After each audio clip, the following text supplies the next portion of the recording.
This is DJ the Prodigy Pen, and you're listening to the Ringside Report. Hey, this is Cain Velasquez, and you're listening to Ringside Report Radio. This is Chuck Liddell, and you're listening to the Ringside Report. Hi, he's Vanderlei Jackson Murdo Silva, and you listen Ringside Report Radio. This is Tito Ortiz, the People's Champ, and you're listening to Ringside Report Radio. This is Uriah Faber, the California Kid, and you're listening to the Ringside Report. This is Randy, the Natural Couture, and you're listening to the Ringside Report. Hi, this is Vito Belfer, and you're listening to Ringside Report Radio. This is Chael Sonnen, and you are listening to Ringside Report Radio. This is Jacques Saint-Pierre, and welcome to Ringside Report Radio. Hope you're ready for the next episode. Hey.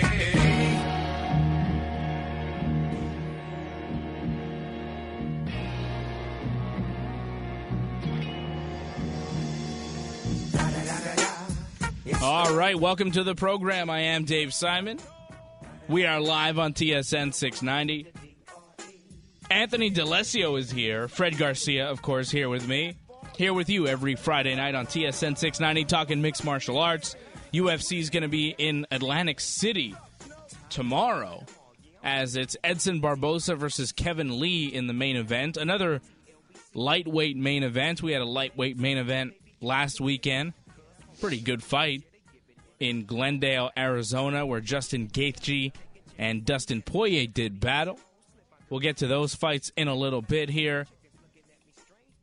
UFC taking a little break after tomorrow night. They'll be off for 2 weeks as we're waiting for the next big UFC pay-per-view, which will be UFC 224 on May the 12th in Brazil.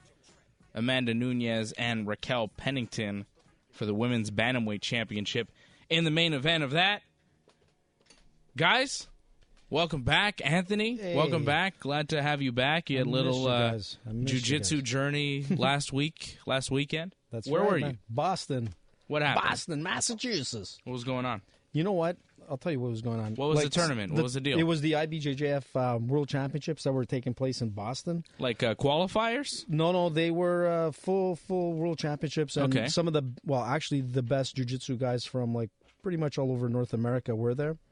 We had some guys coming in from like overseas and whatnot.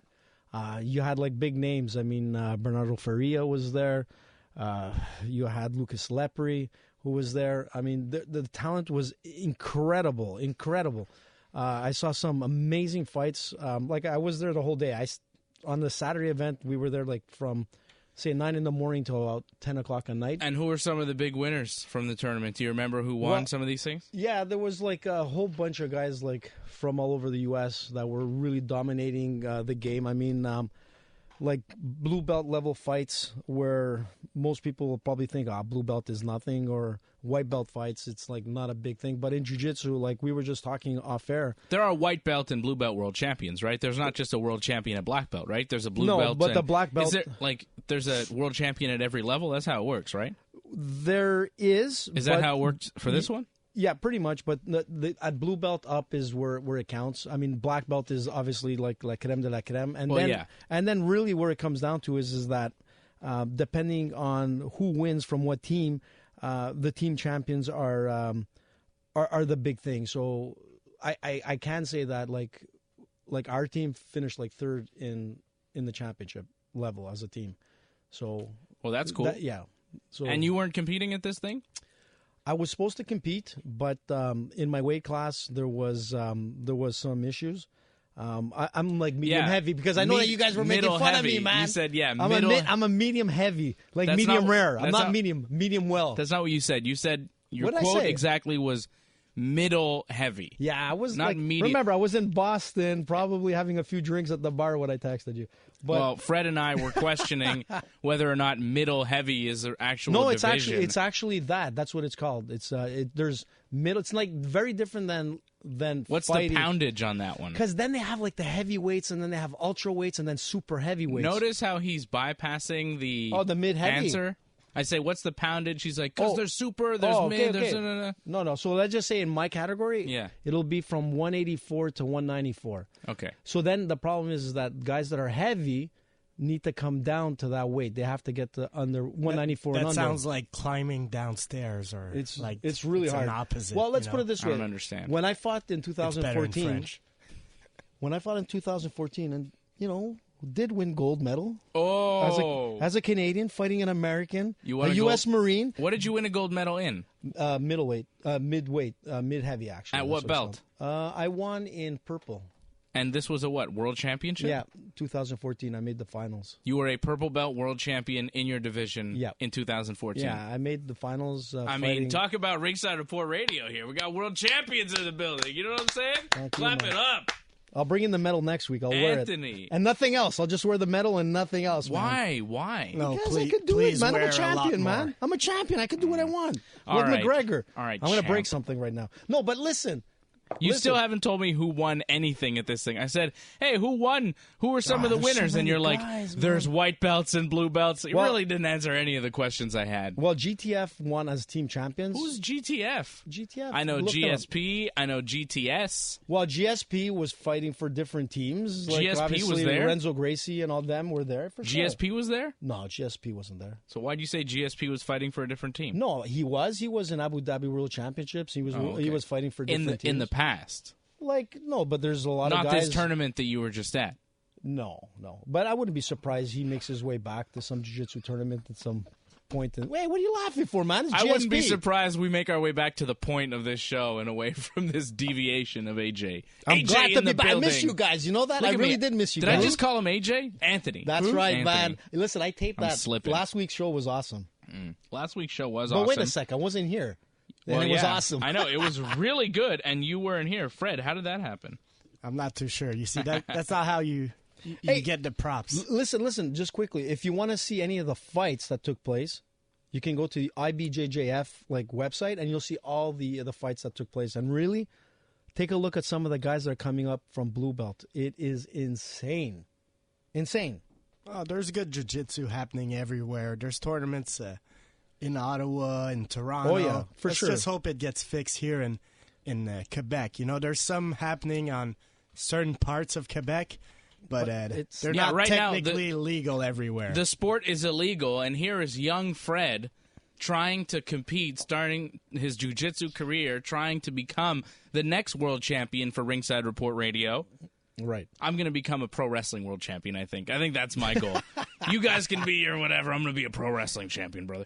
So Fred's trying to compete here in Montreal, in Quebec, in Canada, and it seems very hard for anybody here still to get any kind of competition going. There's a couple going on in the province of Quebec, but they're on Indian reserve. That's right. Fred, you know what the problem is with that, if you don't mind me jumping in? The problem is that we were just talking about this off air. The local tournaments are good, but it's not bringing in the world-class guys from North America. You need to bring everybody. I remember the early days of the IBJJF here in Montreal or Abu Dhabi. No. We had guys coming in from Brazil. We had guys coming in from I'm not ready to fight any of these guys. No, I want the common man to be able to compete. But that's right. But your level goes up. No, man. but Anthony, you're stepping away from the issue. The issue is not, we're having these tournaments and Marcelo Garcia isn't showing up. The issue is we're having no tournaments because the cops are shutting them down for some unknown reason. Well, we kind of know what the reason is. Well, we know the reason, but it's ridiculous, and they need to figure it out. The cops need to say, okay, these guys that are calling the cops on each other need to either stop or, Look, we used to have jiu-jitsu competitions, and now we don't, and there's a long story behind it, and I don't want to get into it because it's just And just frustrating. the last thing, as we were saying off the air, in my gym, in your gym, there's kids of 12, 13, 14 years old. It's not fair to ask these kids to go in other provinces or other even countries. Yeah, exactly, to compete. So let's just get it fixed. Well, you know what? It has to start from the Olympic Committee and all of them as well. There's a whole factor behind that. That's going to be tough to do. But you know what? But our level here, locally here, we will not get better. We will not compete, and the jiu-jitsu will not get as good as other places because we don't have that competition, and competition makes you better. Everybody knows that. And if you don't have that here, it hurts the local athletes, the 13 and 14-year-old kids that could be the next Anthony D'Alesio world champions. They're not going to become the world champions. Well, he's not there yet. I'm saying the next Anthony. Fred is the next Anthony. But little Fred, young Fred, can't get the matches because there are no tournaments locally here because they're illegal for some reason. That'll change, but honestly, if we look at guys, we'll look at guys in the UFC that have fought locally here in like major jiu-jitsu tournaments, being Montreal, being at the IBJJF, being at Abu Dhabi, being at Naga. We saw Alex Garcia fighting. Yeah, we saw Olivier Ben Mercier, Pat Cote, George. We've seen them all, man. Yeah, but that's the past. I'm talking about right now. There are no tournaments because it's not legal. So my thing is to the Olympic Committee, if they're listening right now, I think Pee Wee Herman is listening, by the way. I just want you to know that. I swear to God. There's no joke. Pee Wee, you heard me. Pee Wee Herman, you're listening. I know that you are. Why? He did, because this is a long story. But anyways, I know he's listening. But should we get into the story, Fred? Yeah, I'm almost tempted. Yeah, I'm not. Yeah. Happy 420. But listen. Wow. No, I swear, Pee Wee Herman is listening. But I'm going to tell you this. To the Olympic Committee, if you're listening to me right now. I was a big fan of his movie. He's awesome, man. Yeah. Find my bike, man. Where's my bike? Yeah. Where's my bike? Yeah. So listen. So the Olympic Committee and the Boxing Association. Paul Rubens is actually listening tonight. I swear. Bless. I'm not sure. We got to get him in a match or something, a jiu-jitsu match. I'm not sure how you keep your train of thought. You see, with all of yeah, you really bounce around a lot, hey, Anthony. Man, we need to right the ship. You're just derailing us. All right? Hey, but I was trying to get to the real important stuff, the Olympics. Do you think he's ever going to get to the important stuff? You're saying. Let me just paraphrase for Anthony because we don't have time to go down the Anthony vortex. Oh boy. Okay, what Anthony is saying is. The Olympic Committee or some sort of Olympic team needs to step up and regulate jiu-jitsu in an Olympic way so that it could be allowed, right? No. Actually, time out there. Sorry, Dave. Okay. Because we can have judo, we can have karate competitions, but we can't have jiu-jitsu. No, but I think No? You're absolutely right. We don't want jiu-jitsu to be governed by the Judo Association. They can take care of the judo world. No, we won't. And the jiu-jitsu world, but we do have our own. We have IBJJF, Abu Dhabi, we have Pan Am. They're not government recognized. That's the problem right now. Well, it's because of that weird code with the Canadian law. Anyways, let's just get it fixed. Yeah, we got to get this fixed. We got to get it fixed. Because jiu-jitsu rules. And thank you, Dave, for saying a young man like me wants to compete. But the actual problem is fatherhood that can't let me, go to Toronto or whatever. I got to stay around here and get Marco to babysit your boy. He's good. My boy, it's my daughter. He has a girl. Daughter. Sorry, She's man. You're 2 months old, and I'm sorry. I love you, Marco, but don't feel that confident. I'm the one with the boy. Yeah, cute kid, by the way. Shout out to Zev. So kid. Shout out to my boy. He's probably not listening. I hope he's sleeping. I really do. Oh boy. Oh, man. I had a good time that night. Yes, you came over to my place, and we had a good time, Anthony, and you're always welcome, man. I hope you come back real soon, maybe for one of these UFC shows, and we can get some of that Wrestling Uncensored magic over to Ringside Report Radio with these post-shows. Johnny North and I were live on YouTube for Wrestling Uncensored after WrestleMania, after all these WWE shows. We do a show right afterwards that you can see. So maybe you and me, Anthony, maybe you should come over for the next UFC pay-per-view, and we do a YouTube show right after a UFC pay-per-view, something like that. Fred, let's do it, man. That'll be fun. Maybe the Cormier fight. Fred's not going to come. I know he's not coming. Come on, Fred. Crazy. I'm gonna bring cheesecake again. Did you not hear he's got a 2-month-old child? 4-month-old child? I'm old. 4-month-old. By the time how old is she? 2 months old? 2 months old. Yeah. But by the time the main event finishes, I'm sleeping. Well, for wrestling, it was long. But I'll tell you one thing. For WrestleMania was like 7 hours. But I had a good time. Honestly, it was really fun. It gets close to 1 a.m. Oh, problems. Oh. And look, this show, problems. Yeah. Fred is struggling. It's a constant struggle to keep Fred awake pretty much at all times. All right, let's wake Fred up a little bit with a little bit of UFC here. Daniel Cormier and Alexander Gustafsson had an interesting exchange on the UFC Tonight program. Alexander Gustafsson, one of the best light heavyweights in the world. He's looking for a title shot. He was making the rounds on the media this week. He was on the Joe Rogan show, a very entertaining interview on that show. Alexander Gustafsson also announcing today that he signed a new lucrative contract with the UFC, and he looks forward to getting a title shot. And, of course, the champion in the division is Daniel Cormier. And Daniel Cormier, in this instance, is not acting really as the champion. He is the interviewer on this UFC Tonight show. Did you guys see this? No, I didn't see it. You didn't see this? No. All right. Well, I'll get your reaction. For the first time, Alexander Gustafsson was the guest. Daniel Cormier and Kenny Florian are the hosts on the Fox Sports UFC Tonight program. And Gustafsson, of course, wants to fight DC, so it got a little bit testy. You say you're 100%, you say you're training, but there's no fight. In an ideal world, who are you fighting? And don't say nothing about an interim title either. It doesn't exist on your planet anymore. You know, the thing is, I just feel like you're not there, DC, so... I'm actually right here.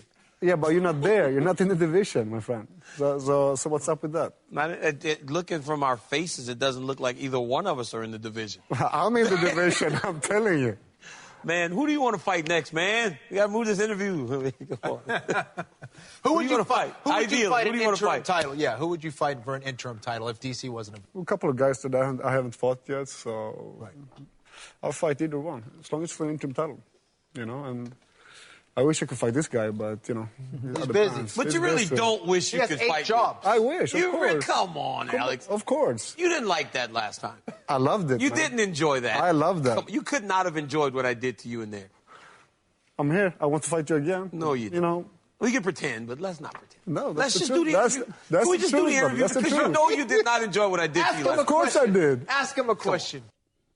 DC. I mean, how good was that? Daniel DC's Cormier. a good heel. He is. He beat Alexander Gustafsson by split decision to defend the UFC light heavyweight title in October of 2015. October 3rd of 2015, to be exact. My birthday.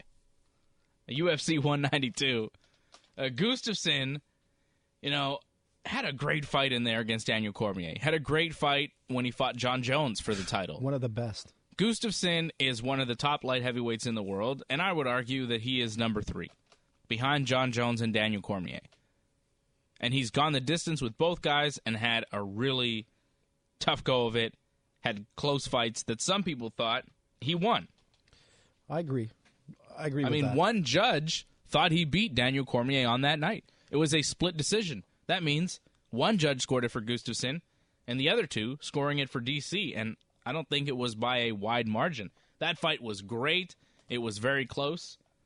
And I think we might see it again. But what Gustafsson is saying to Daniel Cormier is, look, you're not in the division. I want an interim title. Daniel Cormier is fighting Stipe Miocic on July 7th at UFC 226 for the heavyweight championship of the world. Daniel Cormier is looking pretty big these days. He's looking like a heavyweight.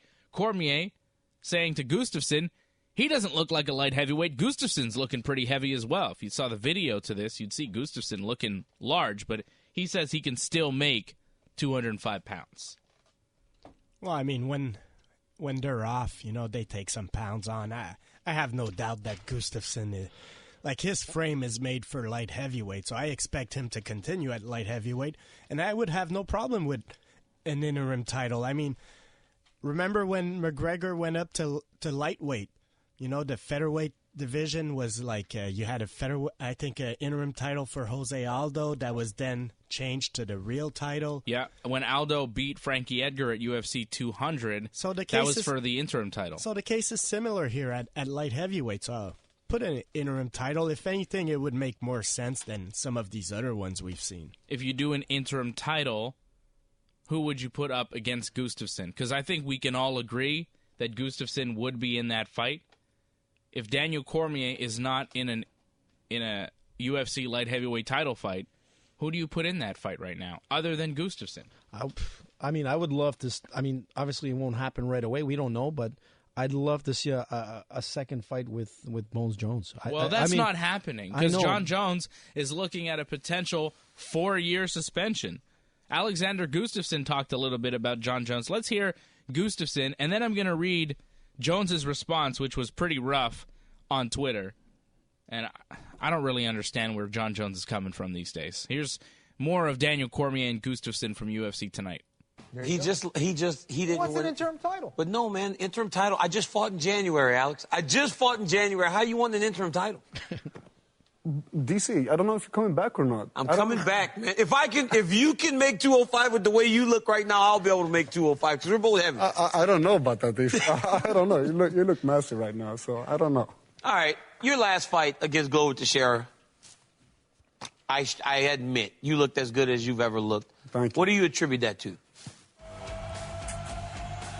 I'm just like, I got new motivation. I feel better than ever. I'm 31 years old, and it feels like I'm like starting my career. So, What is your motivation? Is it money at this point? Is it trying to get that title? Is it getting revenge against guys like John Jones or DC? What are you fighting for right now? I'm fighting for the belt, of course. I want the belt. That's it. But you I had two opportunities on it, and I just lost it on the finish line. I know I have what it takes to take that gold, and that's what I'm aiming at. Let's say you're not able to fight for the belt, and you're able to fight John Jones. What's more important? Yeah, beating the champion or beating John Jones? Well, if he comes back, that's a fight I definitely want 100%. Of course he wants to fight John Jones. That makes perfect sense.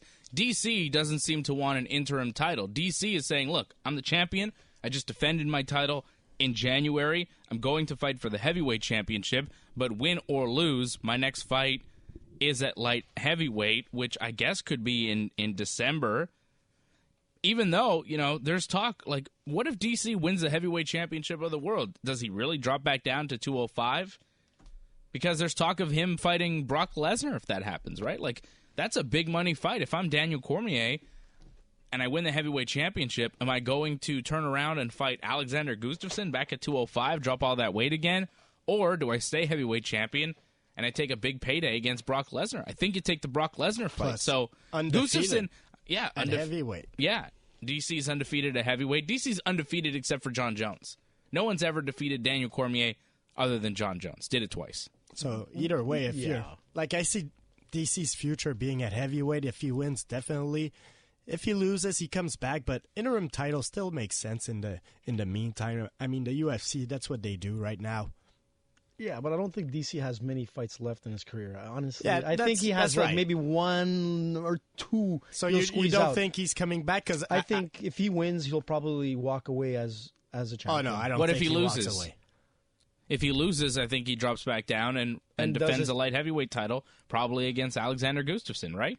Yes, and if he wins, he definitely stays because there's some money fights at heavyweight for him. Like there's there's still some money for him to be made. I agree. I think if he wins, he stays at heavyweight and takes some money matches up at heavyweight, and if he loses, he drops back down to light heavyweight and fights Gustafsson or whoever is next in line at that point in time. But my question to you guys is, who is next in line? Like, say they do a interim title fight. Who would be in that fight other than Alexander Gustafsson? Is it Luke Rockhold? There's talk that Rockhold would be going up to light heavyweight, but I think Rockhold's coming off a loss. Gustafsson himself was even talking about Rockhold, but DC was like, I don't know, the guy lost to Yoel Romero in his last fight. Is he really the next guy in line? Who is next in line other than Alexander Gustafsson? It's not clear. The division is not that strong right now. Well, maybe Volkan because Volkan's coming off isn't he coming off a loss too to DC? Yes, but look, I'm looking at the rankings right now, and the other options would be Teixeira, who just lost to Gustafsson. Yeah. Latifi, who I think trains with Gustafsson. Yeah, they're not fighting. So, I mean, like, Volkan. I mean, look, Jose Aldo lost to Conor McGregor and then got a title shot. It happens. Like, yeah, and I guess that's where we're at with it, right? Yeah, but, I mean, the money fights... Like, hopefully, like, there's going to be a change, and Bones Jones, somehow or another, something miraculously happens, and that fight is going to be... I'd love to see John Jones back, but... He's training quite a bit lately. In fact, I was just looking he has at a nothing video. else to do. No, he has nothing else to do. I mean... Yeah, of course he's training. You know what he's not doing? Fighting. Well, that's the problem. I mean, that's... And we still don't know how long he's going to be suspended for, but he's looking at a suspension. He's 30 years old. He's looking at a potential 4-year suspension, which could end his career. He might be able to come back at 34 and be great, but like at that point, who cares? But all these guys are going to be gone. I mean, Cormier will definitely be retired at that point. I'm pretty sure. Jones tells Alexander Gustafsson, your hands were the only thing you had over me in our first fight. That gap is closing fast. Our first fight will be the greatest thing you've ever done inside of that octagon. You will never beat me. That's my promise to you. Of course he's never going to beat you, John. You might never fight again. You're never going to fight each other ever again, and you might never fight again, period, John. What are you talking about? you will never beat me, that's a promise. You see, John Jones is one of these great internet trolls. You know, he talks a great game. Yeah. Problem is he's not fighting, and the problem is his opponents, they don't talk a great game like John Jones, like Gustafsson. You see, Dave just gave you a great answer. That's what you answer back to John Jones. You're not even fighting, man. Yeah. I mean, what? Yeah, Jones beats Jones. That's the problem. He can't. He's his worst I like enemy. that. Some of these UFC guys, John. Some of these UFC guys should just hire me to cut the promos for them, to write their promos, to do their Twitter or whatever. They need help. Look, if the UFC is going to do one-on-one interviews like we just heard, I say let's bring managers. I mean, let's have Paul Heyman. Instead of Gustafsson, let's have Paul Heyman representing Alexander Gustafsson selling this fight. I like Gustafsson, though. I think he's a good character. He is, He actually. could be better, man. I like him. As You a didn't fighter. like that back and forth between DC and Gustafsson? I think he needs a manager. Let's hear a little bit more from these guys. Here, DC actually threatens Gustafsson at the end of it. Ooh. It seems like he wants to fight him. You know when people say that the light heavyweight division is weak, is it really weak, or is it because the top guys have been so dominant? Because you can't even name anybody behind you because you've been at the top so long. I don't know. It's a good question, DC. I don't know. You know, for me, it's just like I'm the only focus I have and the only aim I have is on your guys' back. That's what it is. You don't like looking at me. You see me staring you down, boy? Why are you leaning over You see me leaning into you, I'm Alex? here. I'm here. You know you're about to get it I'm in a here. second. You're about to get it here in a second. I tell you that much. Michael Bisping. Do you think Michael Bisping gets in trouble when he interviews his opponents? I'm about to give it to Gustafsson here in a second. All right, so that's Michael Bisping just yelling in the background because he was watching this whole thing, which I don't understand why Bisping wasn't doing the interview instead of DC. Didn't they know it would get awkward, or I guess that was the intended And effect? that's why I say you need to bring in managers. If you're going to do this, do it right. I thought it was all right, though. DC got pretty good there. And if you he's see good. DC in the chair, he's like leaning all the way over it. DC doesn't He's need leaning a manager. all the way over at Gustafsson. He's like really getting into it.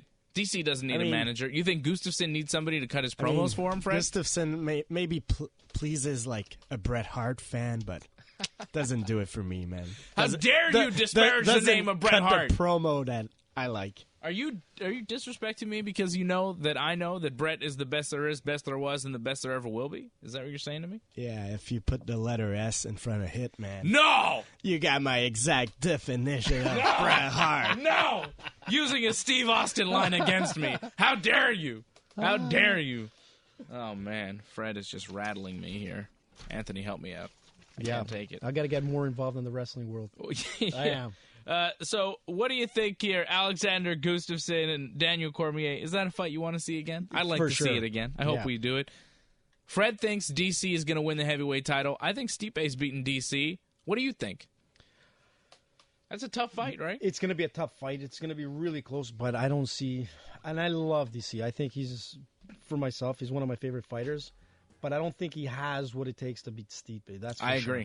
I agree. I think just based on what Stipe has done so far, it's hard to bet against this guy. Man. What he did to Ngannou was crazy. Well, that's it. Unbelievable.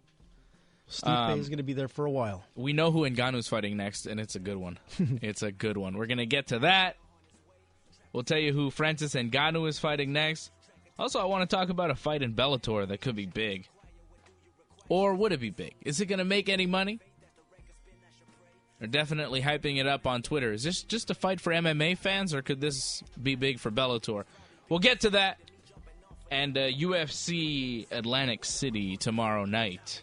Edson Barboza taking on Kevin Lee. And Montreal's own Alex Garcia in action. We'll preview that card right here on TSN 690. Hey guys, what's going on? This is Daniel Cormier. You're listening to Ringside Report Radio since 2006. Hi, this is Tarek Saksidin, welterweight Strikeforce champion, and you're listening to Ringside Report Radio. Hi, this is Vitor Belfer, and you're listening to Ringside Report Radio.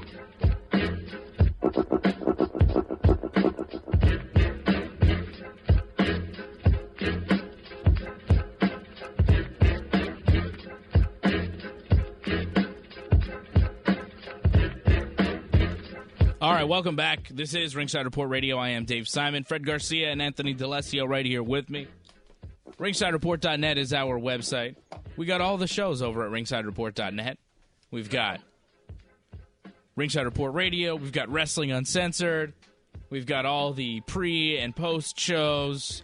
You can subscribe on iTunes. We're on iTunes. Leave us a 5-star review. Leave a comment. We're everywhere. We're on YouTube. You know, every show is on youtube.com/ringsidereport.net on our YouTube channel. International stars. There's rumors that last week we mentioned somebody named AJ, but I think whatever you hear out there might have been doctored.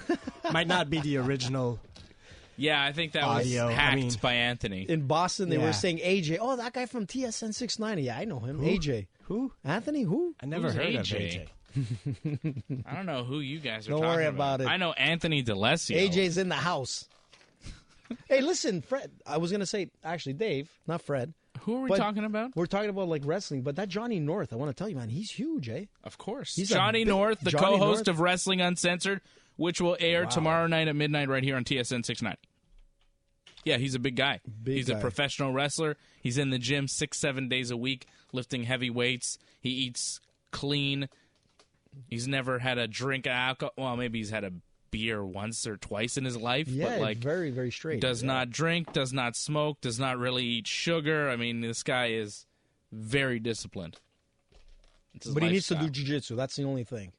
Yes, it would be good. He has come and done jiu-jitsu with me. I have rolled with him. Yes, Fred has rolled with him. I have rolled with him, yeah. Very big man. I think at some point, well, my level plus my weight, his size is just an issue, but he's very strong. Yes, he's very strong. And is he, like, I saw something on Twitter or something like that. I think there's a show coming up with him. There are always shows coming up with him, and you can follow him on Twitter at North Genesis. I'm sure Johnny's listening to us right now. He just had a street fight, and he's still breathing. He tweeted that 11 minutes ago, so I'm happy that he's still breathing. That's awesome. No, but when he says street fight, he doesn't mean a real street fight in the streets, Anthony. Oh, man. Yeah, okay, see, Anthony got confused because he doesn't understand pro wrestling. See, Fred got that right away. Sure, actually. You weren't sure? I was wondering. When I see Johnny North said, after hashtag street fight still breathing, I know that isn't an actual fight that he had in the streets, because he had a match tonight for CRW, and it was a street fight that he had. So, because I was ready to go down. You just tell me, Johnny, where you're at, and I'm down. Yeah, me and Muscles Marco, we'll go down. That's right, Muscles Marco, our bodyguard, always in the house. But Johnny North had a wrestling match tonight. He's always wrestling. I think he's wrestling on Sunday as well for another promotion for a championship. For the NWA something title. But why is it called a street fight? Well, because there was no rules. Is that what it is? Eh? Yeah, it's like a no DQ match, falls count anywhere type of deal. Street fight. It's like Vale Tudo in Brazil. Street fight, usually the wrestlers wear like jeans and a T-shirt. It's not you know? like Vale Tudo. No, it's not Vale Tudo in Brazil, Anthony. Totally different thing. Different thing. It was like there was no rules in Vale Tudo. Come on. Yeah, I know, but this is not you that. don't understand pro wrestling, I think, right now. Anthony really doesn't understand pro wrestling. No, I do. I got versed quite well at your place. Yeah, but you're still a bit confused because when Daniel Bryan went down and the EMTs came to attend to him, Anthony was like, oh, good, I'm really glad that they have EMTs there. That looks dangerous. I'm like, no, Anthony, this is all part of the thing. You don't get it. And in Vale Tudo, nobody tells one guy, you're going to win, Johnny North texting me right now telling me that he fought outside, not just inside the building, but I guess they went outside to have their street fight. That's awesome. And he is wrestling for the NWA British Commonwealth Championship on Sunday. See, I told you Johnny North is listening. There you go. Are we clapping it up again? Yeah. You're clapping it up. Way to go, Johnny. Let's go, Johnny North. I really hope Johnny North wins that NWA British Commonwealth Championship on Sunday afternoon. But, because I want to see the title, and I want to hang out with the belt. Johnny North says his street fight was a chop fest and a spear through the doors. Wow, cool. I hope Johnny went over. He doesn't usually win his matches, but he's been winning more in 2018 than he was in 2017. So I hope this winning trend continues for Big Johnny. Win that title, and I might consider come manage you. We should. I need a winner here. We've been talking about that. Yeah, well, we want to all go as a crew to follow Johnny North, kind of like the old Gracie line when they would all line up. I'm in, man. We should do that, but for pro wrestling for Johnny North. Let's do that. I'm in. Johnny, just let's do it. Say the word, Johnny. We're down. He must be loving this, us putting him over on this. All right, let's stop putting John over. That's enough, all right? John puts himself over enough on Wrestling Uncensored. Tomorrow night on TSN 690. All right, let's get back to the UFC action. Did you guys watch The Ultimate Fighter this week? Did you know that there was a new episode? Yep. You watched it? I watched a bit of it today on the French station, actually. Wow. I did not watch it. French station? They already have it? Yeah. So listen, Cormier, what's the deal with the season? What's the weight division? Do you even know? Does anybody know? I'm not sure. I don't know, man. I think it was middle. But the thing is that they're all undefeated, right? That's the gimmick. And it's Daniel Cormier and Stipe Miocic who are the coaches. That's the deal. Every fighter has come into this thing with an undefeated record. I think they're middleweights. You know what? I was watching it today, and I was just thinking, like, right off the bat, for the next Ultimate Fighter to really hype things up, I would love to see a coach, McGregor. They already Khabib. did that. Yeah, look, McGregor against Khabib. Oh, no. Come on, that'll be man. awesome. A whole Irish They'll never side get of to fighters, the fight. They'll never do it. A whole Irish side of fighters against the Russian fighters. It'd be awesome. They don't deserve that. You don't want to encourage that type of gang behavior. Look, oh, man, the ratings would go through the roof.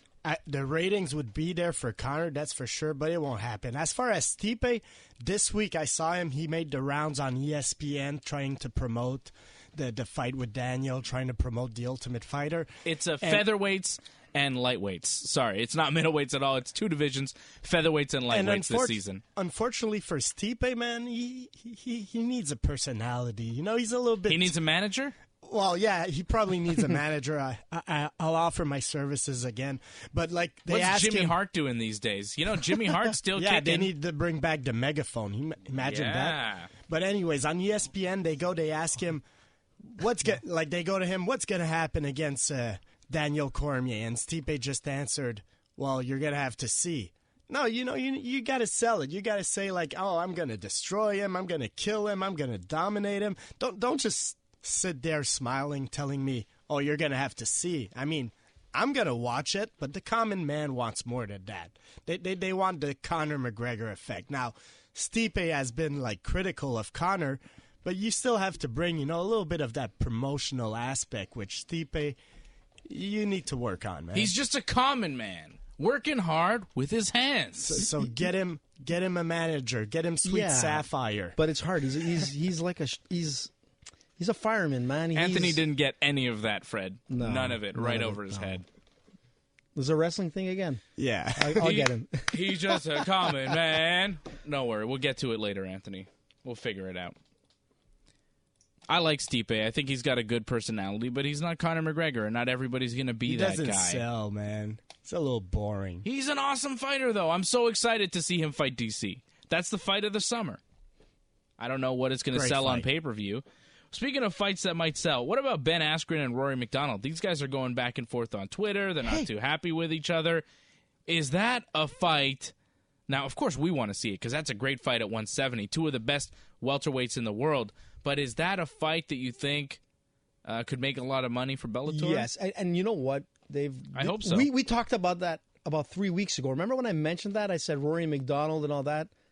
That's it, man. We need him. That's a great fight. We need him back. If you're UFC. Rory and no, not in the UFC. Rory MacDonald fights for Bellator. I know, but he's not coming back. Anyways, he's not. This is a fight that would happen in Bellator, and Bellator is negotiating right now. If Rory were to beat Ben Askren, he could go out and say like, "Hey, I have a win over Tyrone, and I have a win over Ben Askren. I'm the best welterweight out there." And if Askren's wins, he could say, "Hey, I'm undefeated."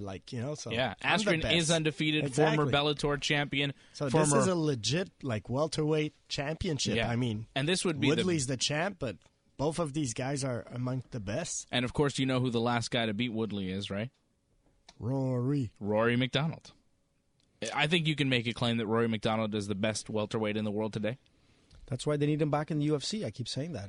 I mean, I'll give props to the UFC title, so I'll give a little bit of love to Tyron. But Ben Askren said this on Twitter after Rory MacDonald said to a fan that he's good with fighting Ben Askren. Ben Askren replied, "You think you could go the distance? I think I finish you in round 3. The fight looks similar to what Condit did to you in round 3. And Rory replied, "I disagree," which is a great reply on Twitter to that. And then Ben Askren replies, "Tell your boss." Rory says, "I have asked Scott Coker," because Rory's under contract, but Ben Askren is not to any promotion. So Rory says, "I've asked Scott Coker about getting you in Bellator for a fight. I guess you need to do your part," which is, sign a contract. Ben Askren writes, "Stalling on Scott Coker." And then Rory MacDonald says, whoa, you remember the day we were face-to-face, and I challenged you there on the spot, and you put your tail between your legs and said, I only fight for money, and walked off.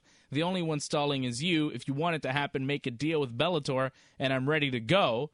To which Askren replied, "Fake news.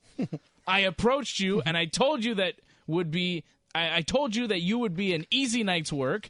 You would be an easy night's work." And then Rory says, "And then I replied to you with the challenge." Askren replies, "Wrong. As I remembered, you stuttered and got red in the face. I was coaching Pettis, so I had to bounce and didn't stick around for the reply." To which Rory retorted, "Anyhow, I'm about the future. Not going to dwell on you backpedaling when it came down to it. Do your part and sign up like a professional." To which I reply, "Hell yeah, make the fight Scott Coker." These guys don't need no manager. Yeah, they do it on Twitter just fine, right? Who's the heel? I feel like Rory MacDonald is way more entertaining on Twitter than in, interviews when you see real him. life. No, in interviews. Twitter counts these days, Sometimes he's, he was good on Joe Rogan, I guess. In a long-form interview, he's better. But in the short interviews, he doesn't always give a lot. Twitter counts, man, these days, man. Twitter counts a lot. Twitter. He's very good on Twitter. He's one of the guys on Twitter that is, he does it better than most MMA fighters. I want to see it. I want to see these two fight. I think fight. it's probably Crickets. I don't know. I'm trying to think. What's a better fight? Pure MMA, top quality fighters that Bellator could offer us. This is among the best fight they could offer us right now. Yeah, this is one of the better fights that Bellator could possibly put together. And I'm hoping that they do. Doesn't Bellator have a big fight coming up? That's right. When is that? Frank Mir. Next I saw Saturday. a picture of Frank Mir and Fedor. The 28th. Frank Mir looked like he weighed 300 pounds, man. Well, he probably is. He's a huge guy. He's got to make 265 for April 28th, right? Something. I don't know. It's 28th? the 28th. Yeah, it's next Saturday. Oh, my goodness. He could do it. Fedor is fighting Frank Mir next Saturday? That's right, man. It's going to be an awesome fight. Wow. That's big. I mean, just Google it. The first picture, man. Frank Mir looks fat. Hey, listen, he's a big boy. He likes his pasta. What do you want? Frank Mir looks like he has at least 50 pounds on Fedor. I like Frank Mir in that fight. You guys like Fedor? You think Fedor has a chance? Look, no. Fedor's done, right? Come on, guys. Seriously? I love Fedor. Come on, Fedor struggled against Fabio Maldonado. Yeah. Fedor has not... He lost that fight, actually. Yeah, well, it was declared a decision victory, but he got knocked out 3 or 4 times. It was rough. And then he got knocked out by Matt Mitrione in 74 seconds in his last fight. Before that, though, Pedro... he had won fights over Pedro Hizzo, Ishii, Monson, Maldonado. He had won 5 fights in a row, Fedor, which is kind of weird because I feel like he's been done for several years now. I don't think he's done. Okay. Sure are you picking Fedor next Saturday? You know what? Yeah, come on. Go. Do it. But I am. Do it. Fedor's one. But people don't realize that Fedor was the most feared fighter in the world at one point. Oh, you think people don't realize that? Probably Who not. doesn't realize that? You guys. Oh, no, I realize that. I remember Fedor. I remember Fedor very well. People get old, man. I know. Yeah. Things happen. I know. You know how old Fedor is? How old is he? 41. So he's a young 41-year-old. People get knocked out a bunch of times and still need to fight. Unfortunately, that's Fedor's case right now, it seems so. He's been fighting for 18 years as a professional. It's too much. It's enough, Fedor. And he's been fighting some of the toughest monsters in the game. And he's been getting, rocked lately. Yeah. Fedor's going to get knocked out in this fight with Frank Mir, and I'm very certain of it. Frank Mir by submission. I think Frank Mir by knockout. By submission and knockout. Okay, guys. Okay, guys. All right. All right, look, think of a bet. Yeah, what do you think, man? Well, because Fred and I are very, very convinced that it's going to go in Mir's direction. Okay, so what we got to put it on Twitter so that this is like legit, so people know. Think of something that we should put on the line here. No nudity. Yeah, Anthony, I know you want us nude in every one of your weirdo scenarios, but that's not happening, okay? With the medal. But listen, I think it's going to be a Fedor win by knockout. I think Frank Mir is going to sleep. I've seen Fedor training, and he looks awesome. Happen, but what do you mean it could happen? For sure, it's going to happen. For sure, it's going to happen.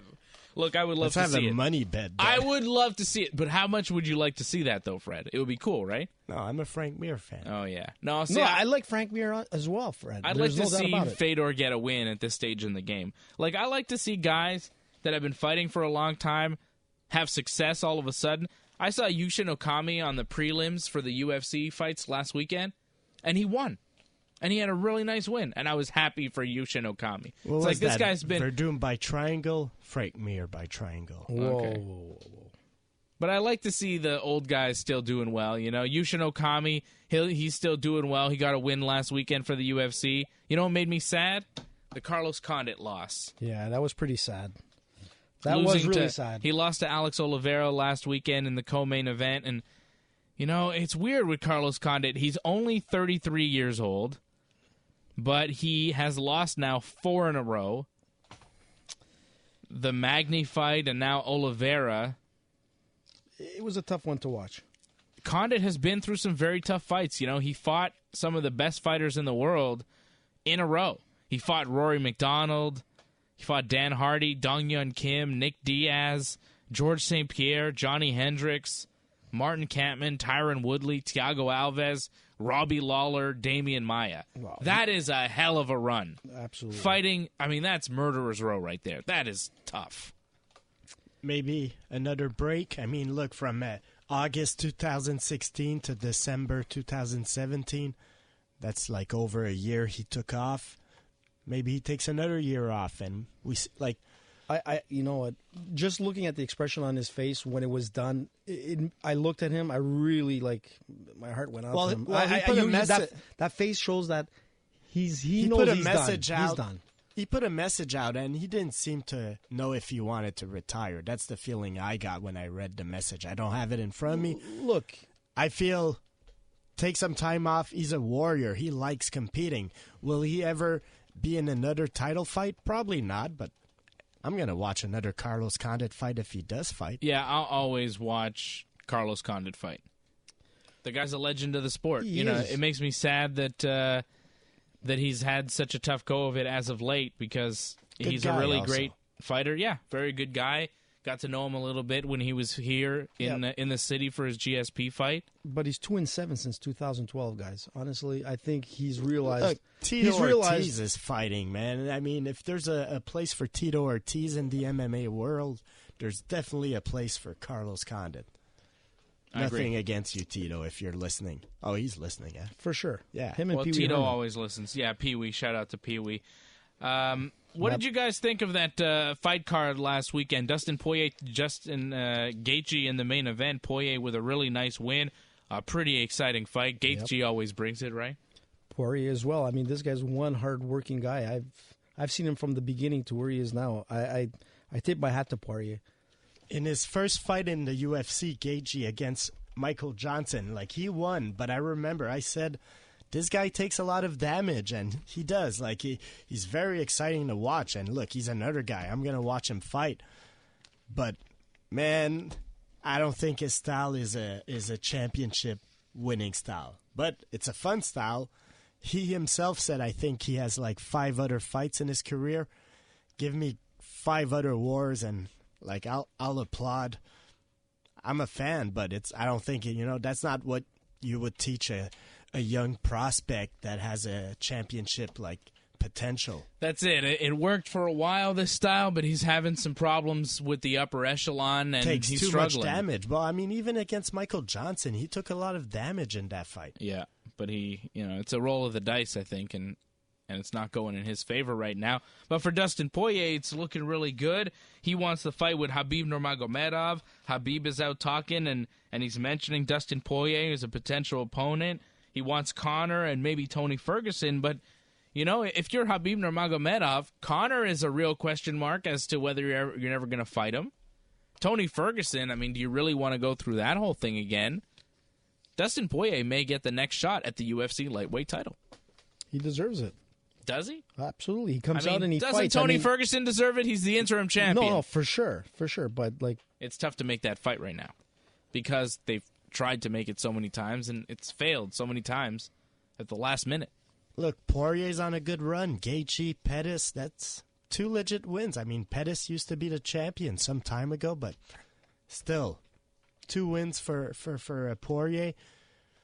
I think it's a bad matchup for him. Khabib I feel, is going to win the wrestling against Poirier and make his living. He's going to make him. I think Poirier's a better striker than Khabib. Absolutely. Yes, definitely. And who knows? Maybe Poirier could defend the takedown for some time. Like, he's an excellent athlete. He still has some good ground game, but I feel if it gets to the ground, Khabib would probably control him, ground and pound. I don't know. My first thought is Khabib probably wins it, but what else? What other matchup is out there? For Khabib, I don't know. I think that's the fight. I think that's the fight you make for Khabib Nurmagomedov. One guy who knows Khabib real well, maybe all too well, Edson Barboza. He's fighting tomorrow night. Remember what Khabib did to Edson? That was rough. That was a rough one. Edson looking to bounce back, I think, from that fight. Yeah, that was Edson's last fight back in December. He's taking on Kevin Lee. Lee didn't make weight for this fight, coming in at 157 pounds, so this one a catch weight. This is not bad. I think this is Kevin Lee's first fight, since fighting Tony Ferguson. So Lee's coming off the fight against Ferguson. Barboza coming off the fight against Nurmagomedov. You know, they're both coming off championship caliber fights and big losses in their career. Who do you think takes it tomorrow night? I think Kevin Lee. I'm going with Kevin Lee. I think his wrestling will keep the fight standing where, I don't know. Barboza's got some good stand-up, though. He's got some of those, spinny kicks and stuff. I got Barboza hurting Kevin Lee's leg, taking it probably a late 3rd round TKO. See, I feel like Kevin Lee has the wrestling to dictate. Oh, it's a 5-round, eh? Yeah, it's a 5-round main event, and I feel like Lee has the wrestling to dictate where the fight takes place. If he wants it standing, he'll keep it there, but if he doesn't, he can take Barboza down. I don't think he has Khabib wrestling, though. He doesn't have Khabib wrestling, but he's a pretty good wrestler. He's a pretty good wrestler, that's and for Barboza sure. doesn't have great takedown defense. I need to be convinced with Kevin Lee. He got like his stardom a little bit easy. Got a fight against Tony Ferguson after only beating Michael Chiesa. I mean, other than that, who did he fight? I mean, he didn't fight a lot of people, and he lost that fight to Ferguson pretty. Like, Ferguson won all the rounds as far as I'm concerned and everything. So, I don't know. I want to be convinced by Kevin Lee. Not convinced right now. You're not convinced. Why is Frankie Edgar in the co-main event of this fight? What's going on here? Like, why? Well, I guess it's in Atlantic City, and that makes sense. But Frankie fought. We're talking April. Frankie got knocked out last month. Yeah, that's too quick of a turnaround for Frankie. I hope it doesn't come back to haunt him because Cub Swanson's is a tough matchup also. But well, what is this? Like, why is Frankie fighting right now? How is he medically cleared? He was knocked out. He lost by KO last month. Forget about medically. Management. Don't you have people around you to tell you, like, this is a bad decision? Like, I don't know. So you don't think he's going to win this? I'm giving it to Edgar for It's sure. not about that. He lost 6 weeks ago, you're saying? March 3rd. Yeah. This is like... It's April. He's going to be fighting... out. He's fighting April 21st. He got knocked out by Brian Ortega March 3rd. By an elbow, and it was a pretty significant knockout. Okay, by Brian Ortega. Ortega also beat Cub Swanson. That was Swanson's last fight, but that was in December of 2017. That makes sense. March to April after getting knocked out. I don't understand that. I don't think Frankie's going to win. I'm going with Cub Swanson. I'm pretty convinced of it because, man, that's too quick a turnaround after getting knocked out. I don't get it. Yeah, I'm not wrong. You might be right. No, I don't think so. The Twitter followers, for sure, everyone is like going towards Edgar on this one. Yeah, because he's Frankie Edgar, but look at what actually happened. See, you don't realize that it was last month that he got knocked out by Brian Ortega. But that's why everybody's going for Edgar, because they're not actually looking at the facts. They're just thinking, oh, it's Frankie Edgar. Of course he's going to win. He's the answer. My 2-month-old daughter will have seen 2 Frankie Edgar fights. Yeah, and probably 2 Frankie Edgar losses, unfortunately. Sucks for Frankie. She'll never know about the legend. I'm going with Alex Garcia tomorrow night, our man from Montreal, the Dominican Nightmare. But, of course, he lives and trains here in Montreal. So good luck to Alex taking on Ryan LaFleur. I think Alex will take the fight tomorrow. Also like Jim Miller taking on Dan Hooker. That's a good fight. And Aljamain Sterling get Brett Johns. Oh, that'd be good. The TV prelims will air on the Fight Network at 8 p.m. Eastern, and the main card on TSN 5 at 10 p.m. Eastern. And just before we let you go, Francis Ngannou's next fight is looking like it's going to be against Derek Lewis at UFC 226 on July the 7th. Talk about 2 knockout artists doing battle in the heavyweight division, right? It's going to be exciting. I got that card looks like the best card in a long time. That card's going to be great. July 7th, that's going to be the card of the summer. Stipe and DC headlining, and Ngannou and Derek Lewis on that one as well. I'll be back here tomorrow night at midnight for Wrestling Uncensored. RingsideReport.net is our website. Follow Anthony on Twitter at Dan E. Bruck. Follow Fred at Freddy MMA. And follow me at Dave Simon MMA. Thanks for listening. This has been Ringside Report Radio. Bam!